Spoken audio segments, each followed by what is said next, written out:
ఆడపిల్లలను కన్నదనే కారణంతో భర్త తనను వేధించి ఇంటి నుంచి గెంటేశాడంటూ గుంటూరుకు చెందిన దుర్గా ఆవేదన వ్యక్తం చేస్తోంది. ఎర్రగొండపాలెంకు చెందిన వెంకటరామయ్య తనను ఏరుకోరి వివాహం చేసుకున్నాడని, మొదటి కానుపులో ఆడపిల్ల పుట్టిన తర్వాత వేధింపులు మొదలయ్యాయని ఆమె ఆరోపిస్తోంది. పోలీసుల్ని ఆశ్రయించడంతో తిరిగి ఇంటికి తీసుకెళ్లాడని, రెండోసారి కూడా ఆడపిల్ల పుట్టడంతో మళ్లీ వేధించి బయటకు పంపించాడని చెబుతోంది. దీంతో కోర్టును ఆశ్రయించగా నోటీసులు అందుకున్న అనంతరం వెంకటరామయ్య మరోసారి తనను ఇంటికి తీసుకెళ్లాడని దుర్గా తెలిపింది. మూడోసారి గర్భవతి అయిన తర్వాత స్కానింగ్లో ఆడపిల్లని తేలటంతో తనపై దాడి చేసి చంపేందుకు ప్రయత్నించాడని ఆరోపిస్తోంది. తండ్రికి ఫోన్ చేసి అక్కడి నుంచి తప్పించుకొని పుట్టింటికి చేరుకున్నానని తెలిపింది.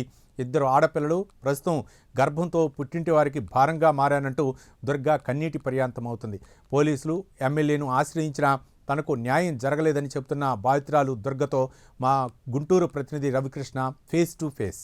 లేనితనాన్ని ఆసరాగా చేసుకొని ఏరికోరి మరీ పెళ్లి చేసుకున్నాడు. పెళ్లి చేసుకున్న తర్వాత ఆమెనైతే మాత్రం గర్భవతిని చేసి తర్వాత ఇంటికి నుంచి బయటికి పంపించడం జరిగింది. ఆ ఆడపిల్ల అని తెలిసిన తర్వాత మరొకసారి కూడా ఇదే విధమైనటువంటి పరిస్థితి అయితే కలిగింది. ప్రజెంట్ ఆ అమ్మాయి అయితే మాత్రం పోలీసుల దగ్గరికి న్యాయం కావాలి అని వస్తున్న పరిస్థితి అయితే కనపడింది. ప్రజెంట్ నేనైతే ఆ గుంటూరుకి సంబంధించినటువంటి ఏదైతే ఎస్పీ కార్యాలయం ఉన్నానో అక్కడ గ్రీవెన్స్ దగ్గర ఉన్నాను. ఆ జరిగిన విషయం ఏంటి అనేది తెలుసుకుందాం. అమ్మ, ఏంటి అసలు మీ ఆయన పేరు ఏం పేరు, ఎప్పుడు మీకు మ్యారేజ్ అయింది? వెంకటరామయ్య సార్. 2020లో మాకు మ్యారేజ్ అయింది సార్. కరోనా టైంలో తను నన్ను చేసుకుంటానని చెప్పి చేసుకున్నాడు సార్. చేసుకొని ఫస్ట్ పాప పుట్టినప్పుడు కడుపుతో ఫస్ట్ సంవత్సరం బాగానే ఉన్నాడు సార్. పాప పుట్టినప్పుడు 2 నెలలు బాగానే ఉన్నాడు. తర్వాత వదిలేశాడు సార్. నీకు ఆడపిల్ల అది ఇది అని చెప్పి వదిలేసి మళ్ళీ తీసుకెళ్ళాడు సార్. స్టేషన్ ద్వారా నేను మారాను, ఇక బాగుంటానని చెప్పి తీసుకెళ్ళాడు సార్. మళ్ళీ ఈ పిల్ల 2వ నెల ప్రెగ్నెంట్ అప్పుడు వదిలేశాడు సార్. అంటే ఇప్పుడు ఒక పాప పుట్టింది, ఒక పాప పుట్టిన తర్వాత ఇంటికి తీసుకెళ్ళాడు. తీసుకెళ్ళిన తర్వాత మళ్ళీ మీరు ప్రెగ్నెన్సీ అయిన తర్వాత ఎప్పుడు వదిలేశాడు? 2వ నెల అప్పుడు వదిలేశాడు సార్. అంటే పాప పుట్టిందనే వదిలేశాడా?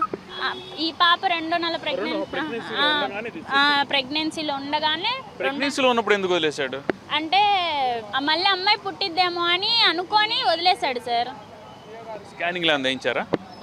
అప్పుడు తీపిలేదు సార్. ఇప్పుడు ఉన్నది తీపిచ్చాడు సార్. 3వది ఇప్పుడు తీపిచ్చాడు. అంటే ఇప్పుడు మీరు క్యారింగ్ 3 సార్. అది స్కానింగ్ చేయించారా? తీయించారు సార్. అబ్బాయి జనరల్ కనుక్కోవడానికి మనీ ఇచ్చి తీయించారు సార్. మనీ ఇస్తే తీస్తున్నారు సార్. ఇంకా మనీ ఇచ్చి తీయించారు సార్. తర్వాత ఎప్పుడు వదిలేసారు? మళ్ళీ 5 డేస్ బ్యాక్ మళ్ళీ వదిలేశాడు సార్. ఈ పిల్ల 2వ నెల అప్పుడు 3 సంవత్సరాలు రాలేదు సార్. మళ్ళీ ఎంసీ కేసు దగ్గర పడుతుంది, మెయింటెనెన్స్ ఇవ్వాల్సి వచ్చిద్దేమో అని చెప్పి తీసుకెళ్ళాడు సార్. తీసుకెళ్ళి నేను మారుతా అది ఇది అని చెప్పి తీసుకెళ్ళాడు సార్. 2 నెలలు బాగానే చూసుకున్నాడు. తర్వాత మళ్ళీ ప్రెగ్నెంట్ అయ్యి మళ్ళీ జనరల్ కనుక్కున్న తర్వాత వదిలేశాడు సార్. అంటే ఆల్రెడీ మీరు కోర్టులో కేసు వేశారు అతని మీద? వేసాను సార్. ఎప్పుడు వేశారు? 2022లో వేసాను సార్. వేసిన తర్వాత 2022లో వేస్తే ఆ కేసు 2025కి పంపించారు సార్. పంపించి తర్వాత అది నడుస్తూ ఉండగానే ఎంసీ నడుస్తుంది సార్. ఎంసీ ఇవ్వాల్సి వచ్చిందని చెప్పి దగ్గరికి తీసుకెళ్ళి నేను మారుతాను అది ఇది అని చెప్పి తీసుకెళ్ళాడు. 2 నెలలు బాగానే చూసుకున్నాడు సార్. తర్వాత జనరల్ కనుక్కున్న తర్వాత ఇప్పుడు ఉన్నది. అప్పుడు 2 నెలల తర్వాత మీరు క్యారింగ్లో ఉన్నారు. క్యారింగ్లో ఉంటే తర్వాత ఇప్పుడు జనరల్ కనుక్కున్న తర్వాత 4వ నెల వచ్చింది సార్. 4వ నెల వచ్చినాక స్కానింగ్ తీశారు సార్. అబ్బాయా అమ్మాయా అని చెప్పి తీపిచ్చి అమ్మాయి అని చెప్పారు. నేను కొడతా, నిన్ను చంపుతా అని మాట్లాడుకోవటం అలా చేశారు సార్. దాన్ని బతకనేయకూడదు అని చెప్పి చేశారు సార్. చేస్తే అది నేను విని పిల్లని స్కూల్ దగ్గర, పెద్ద పాపని స్కూల్ దగ్గర వదిలిపెడతానని చెప్పి భయంతో పిల్లల్ని తీసుకొని కట్టుబట్టలతో వచ్చేసాను సార్. వచ్చేసి తర్వాత నర్సరావుపేట దగ్గర బస్కి కార్లు అడ్డం పెట్టారు సార్. 2 కార్లు అడ్డం పెట్టి బస్సు ఎక్కి నేను చంపేస్తానే, నేను అక్కడే చంపేయాల్సింది, పిల్లని బస్ కాడికి అని చెప్పి తీసుకొస్తావా అది ఇది అని చెప్పి బెదిరించాడు సార్. బెదిరించి నేను చంపేస్తాను బతకనేను అనేవరకు నాకు భయం వేసి మా నాన్నకి కాల్ చేశాను సార్. మా నాన్న ఇలా అంటున్నారు, చంపేస్తా అంటున్నారు, నా భయం వేస్తుంది నాన్న అంటే మా నాన్న మా అక్కని మా బావని తీసుకొని వచ్చారు.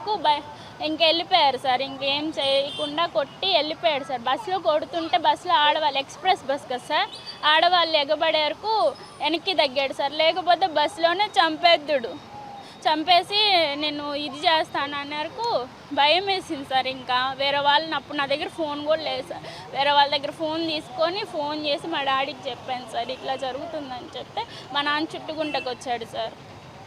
ఎస్పీ ఆఫీస్కి వచ్చారు, కంప్లైంట్ ఇచ్చారు, ఇచ్చిన తర్వాత ఏమన్నారు? నగరం పాలెంకి రాశారు సార్. ఫస్ట్ ఆల్రెడీ ఒకసారి వచ్చాను సార్ ఎస్పీ ఆఫీస్కి, అప్పుడు కూడా నగరం పాలెంకి రాశారు, అప్పుడు ఏం చేయాల. ఇప్పుడు నగరం పాలెంకి రాశారు. వెళ్ళినా వేస్టే సార్. ఇంకా న్యాయం అనేది జరగట్లేదు సార్. ఎక్కడికి వెళ్ళినా న్యాయం జరగట్లేదు. గల్లా మాధవి కాడికి కూడా వెళ్ళాను సార్, అయినా న్యాయం జరగట్లేదు సార్. టోటల్గా ఇప్పుడైతే మీకు 2 ఆడపిల్లలు ఉన్నారు, ఇంకోటి క్యారింగ్లో ఉన్నారు. అవును సార్, కడుపుతో అంటే ఇక్కడ ఒక ఆవేదన అయితే, తీవ్రమైన ఆవేదనలు అయితే ఆ మహిళ ఉన్నట్టుగా కూడా మనకు కనపడుతుంది. ఇప్పటికే 2 ఆడపిల్లలు, మరొక క్యారింగ్, ఇప్పుడు ప్రజెంట్ అయితే క్యారింగ్ ఉంది. క్యారింగ్ చేసిన తర్వాత అక్కడ స్కానింగ్ చేసినటువంటి సందర్భంలో మాత్రం మరలా కూడా ఆడపిల్లే అని తెలియటంతో భర్త అయితే మాత్రం వదిలేయటం జరిగింది. వదిలేయటమే కాకుండా ఈమెని చంపే ప్రయత్నం కూడా చేసినటువంటి నేపథ్యంలో ఈమె ఇక్కడ నుంచి రావటం జరిగింది. ఇప్పుడైతే ఏదైతే ఇక్కడ ప్రధానంగా కూడా ఎస్పీ ఆఫీస్కి రావడం, ఎస్పీ ఆఫీస్కి వచ్చినటువంటి సందర్భంలో ఎస్పీని కలవటం కూడా జరిగింది. ప్రజెంట్ అయితే మాత్రం నగరంపాలెం పోలీస్ స్టేషన్కి అయితే రాశారు. గతంలో నగరంపాలెం పోలీస్ స్టేషన్కి వెళ్ళినా కూడా మాకు ఎటువంటి న్యాయం జరగలేదు, ఎమ్మెల్యేని కలిసిన ఎటువంటి న్యాయం జరగలేదని తీవ్ర ఆవేదన అయితే వ్యక్తం చేస్తుంది. కెమెరా పర్సన్ లక్ష్మణ్తో రవికృష్ణ, ప్రైమ్ 9 న్యూస్, గుంటూరు నుంచి.